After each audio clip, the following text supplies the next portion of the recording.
Hello guys, we have Dr. Roya Razati, one of the famous gynecologists and infertility specialist here with us, and today we are going to discuss about endometriosis.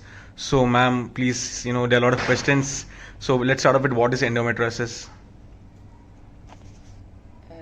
Endometriosis is a disease in women where the lining of the endometrium it come out of the tube and it get implanted outside the uterine cavity in and around the pelvis like ovaries or the pelvic tissue, the pelvic peritoneum, or sometimes it goes to the lung and then it get implanted into the scar or into the cervix or vagina, or sometimes penetrate into the myometrium where we call adenomyosis.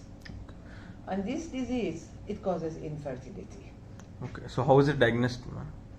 The goal and diagnosis, that is basically there are two types where we call it endometriosis externa or pelvic endometriosis, where it will be diagnosed by the laparoscopy, where we see the bluish discoloration and or reddish or the scar of the peritoneum on the pelvis, and in the ovarian, basically fossa or in the ovarian surface, or endometriosis interna, where it gets implanted into the myometrium and we call adenomyosis, and that will be diagnosed by the ultrasound.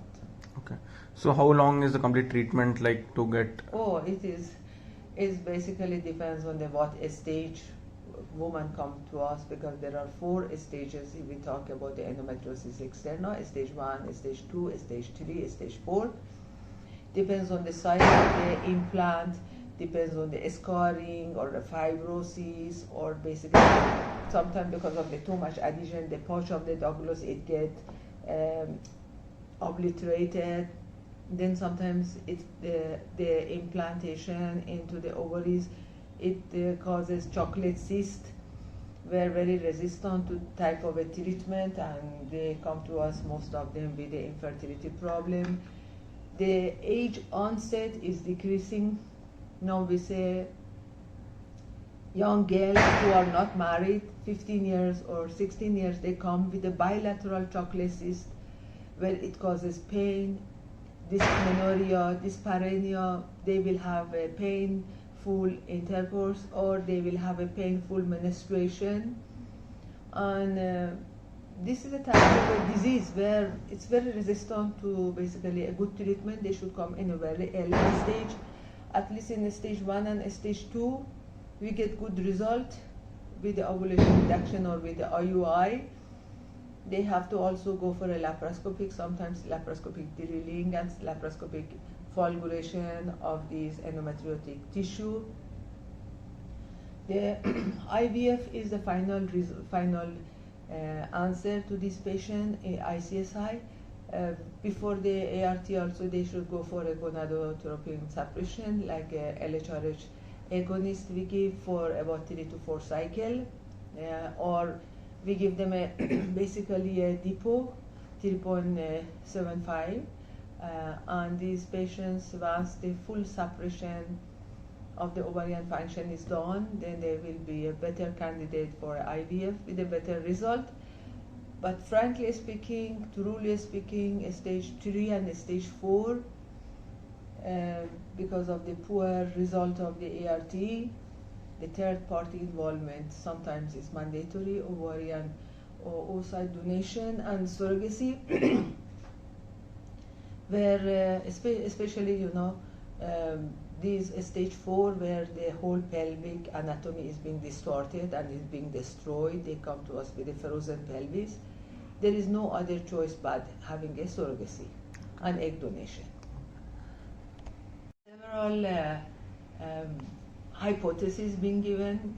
The Samson theory, where it is basically a retrograde flow of the menstrual blood flow, is an important theory which is being proven experimentally by a great scientist, Samson theory, and this where he has made these monkeys block their flow of the menstrual blood flow from the cervix, and after few months he has seen that development of the endometriosis, because menstrual flow, it doesn't go through the cervix, it goes back from the tube and it gets implanted into the pelvis, because the endometrial cell and the menstrual blood flow, which has got the endometrial cell, it's got some stem cell property, it's got a regenerative capacity, so wherever it gets collected, it gets implanted there.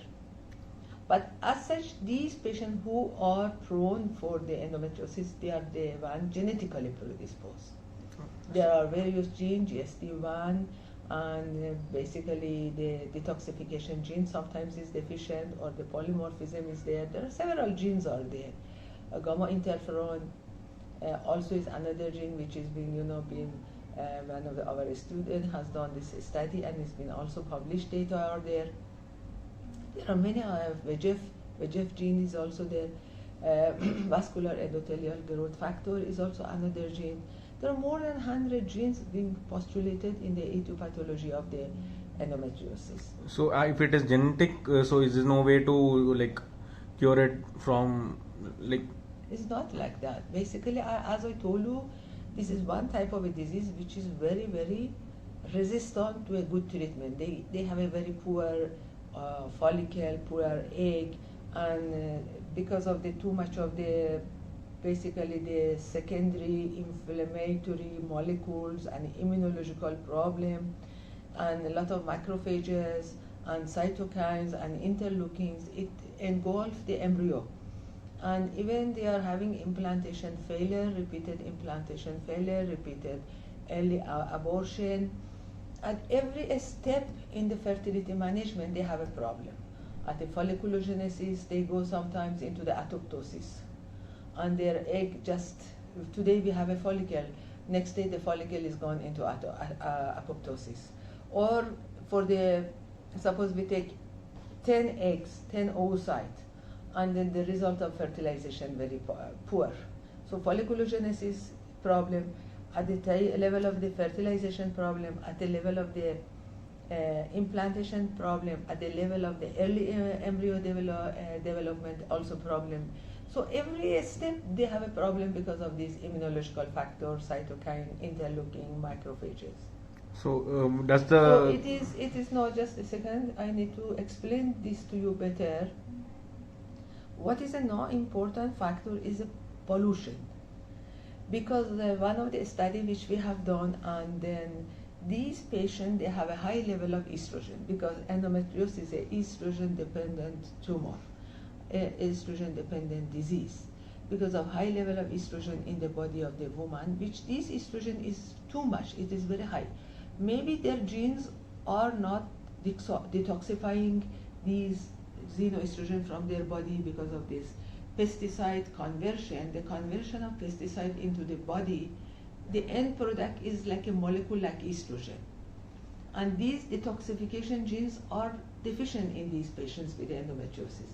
Maybe that is a factor. There are many, many other factors out there, where at the moment we are now looking at the mRNA pathology. Maybe that is one of the factors, mRNA, or maybe the mitochondrial level, the DNA problem is there, DNA deletion, it could be a factor. So the research is ongoing now at the moment in our center. It's a national program by the government, okay. ICMR. So this is curable, there's nothing to worry or they should take treatment very early. But it is not like a life taking. No, it's not a life-threatening condition. Okay. It's not like a life-threatening, like a cancer or tumor condition, but basically their life gets paralyzed because they have pain, they have dysmenorrhea, dyspareunia, they have infertility problem. That is the thing. So people who are facing this issue can come down to ma'am's clinic. So the address is there in the description. So come down, and if any doubts or something, you can add down the comments so that the next video we can clarify it. So thank you so much, ma'am, for this video.